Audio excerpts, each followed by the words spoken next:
I do think it's a particularly pronounced problem in education, specifically ed tech. I don't think I've ever come across an industry that has more product market fit problems than education Mhm. technology. You have a lot of entrepreneurs who are very skilled at what they do, obviously, who are creating these really impressive pieces of ed tech that have great technology behind them and are certainly well intentioned, but often stay on the shelves when they find their way into schools because there wasn't a lot of discussion with the end users, with the actual schools, to make sure that this great piece of technology would actually have practical uses in the classroom. And so, yeah, that conversation that you're talking about, where these ed tech folks are engaging these education stakeholders to make sure that the products have practical use, I don't think that's happening enough.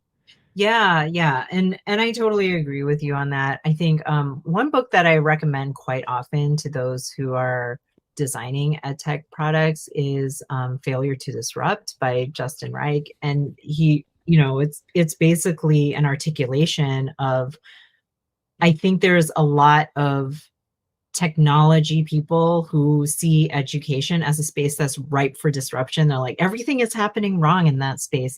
And so I can come in there with this like product with this AI tutor, or I can come into this space with like a video based platform, and I can totally disrupt the way education is happening.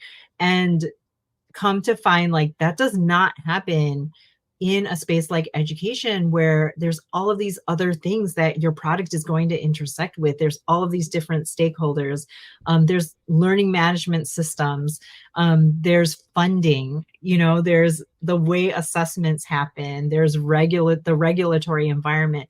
And I think like the way that technologists approach disruption in the consumer space in tech just doesn't work in a space like education, because of all of those sort of systems oriented um, kind of intersections that oftentimes they don't acknowledge. You can't just like drop something into the education space and be like, this is going to be a silver bullet, it's going to change everything.